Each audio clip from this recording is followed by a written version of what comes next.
Greetings, humans. I'm Andy, and I'm George, and welcome back to the Windmill full of corpses. It's not Avengers Assemble because it's Chariots Assemble, and it's not Guardians of the Galaxy because it's Order of the Galaxy. True, yes. Also, Marvel will have been fixed when they will make a movie worthy of a soundtrack made by this band. I'd like to see this in a Marvel movie. They'd have to quit the awkwardly placed humor. Yeah, he said while placing awkward humor.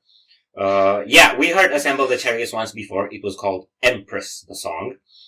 It was cosmic and heavy and shocking, and we remember it because of that. And people are saying this one's worse. And by worse, they of course mean better. What? I love how much sense that makes. It does. I just really love how much sense that makes. I mean, no.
so bored.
Yeah! Right, so we say this every time we see this. Rivata Visuals are the guys in the band Atlas. Check them out. But it wasn't in the same style that the Rivata Visuals usually look like, because it wasn't grey. Yeah. It was blue and yellow. You look too tired to speak, so, now this was actually energizing. I look too overwhelmed to speak. I mean, I don't know how I look. I am too overwhelmed. Okay, speak. Shut up! Okay, I do want to speak. Mm-hmm. That was the Winter Son of Death. I won't say no. First of all, as far as I know, they're from Finland. They just need a few more mentions of snow and stars and epic trees. No, they don't, because they're of deathcore. Okay, fair enough. But they do have the cosmic aspect. Yes. To the same degree, as far as I'm concerned. Mm-hmm. And they do have the orchestral aspect. To the same degree. Yes. And apparently they have enough RAM to do it. The technique is absolutely incredible. Yes. It's so fast. Yes. It's so precise. Yes. He's playing deathcore on a freaking Strandberg. Yes, he is. And he's making it work, too. Yes, he is. The riffs are like so dynamic, and they've got so much attack. Mm-hmm. Everything about this is like on a different level of attitude from most deathcore. Mm-hmm. It has filth, but it has so much precision and so much professionalism to it that the filth is no longer the main deal. Yeah. It's like imperial in a way. It's like imperial filth. Yes. Yes. Okay. Imperial filth. That's what it is. I want spoken word. Yeah. So I need to touch on that because I'm gonna guess that whatever album this is from is probably gonna be a concept album with a story worthy of video games. Yes. And I'm gonna say, to every butthurt Shadow of Intent out there who's pissed off at the new records from that band, get on this train. Right now. Yes. And I probably shouldn't have called someone butthurt if I wanted them to take my advice, but I guess that's just the kind of person I am. Yeah, you also maybe would have wanted to add the word fan in there when you said every butthurt Shadow of Intent. Yeah, I meant butthurt fan. Fans can be butthurt sometimes, I know, because I am. It's not about Shadow of Intent. Yeah, because it's stupid to be butthurt about Shadow of Intent. Yeah. I was gonna mention the Strandberg, but you took that from me. Never mind. And then obviously the symphonic layer is so huge, like it's got the wall of sound effect. And it's sophisticated. Mm-hmm. It's not just the fuck ton of layers of strings. Mm-hmm. It has cinematic components in it. Mm-hmm. And it has wind instruments. Yes. I didn't catch the wind instruments, but I'll take your word for it. This could be like the opening scene to a Marvel movie done right. Especially something of the Guardians of the Galaxy scale, if they did it right. Because I actually watched the first two Guardians of the Galaxy and they were actually alright. We're just trolls about it. Yeah. The second one was worse than the first. Yes.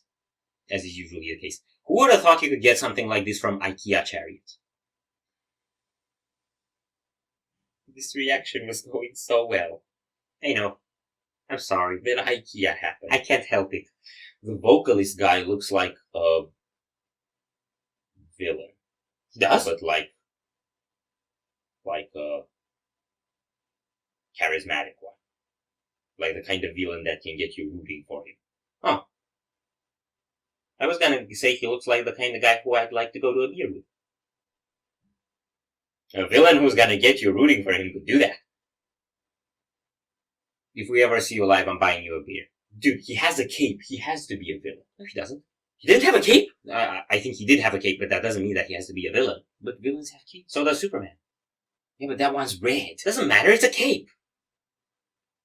So, Nick Fury has a cape. True. He's like Nick Fury, but with both eyes and not black. Are we done? Yes. So if you enjoyed this reaction, we'd greatly appreciate the likes and shares, and if you want to see more, don't forget to subscribe with bells. Thank you very much for stopping by. We hope you enjoyed your stay, and we'd love to see you back at the Windmill very soon. Of course, yeah.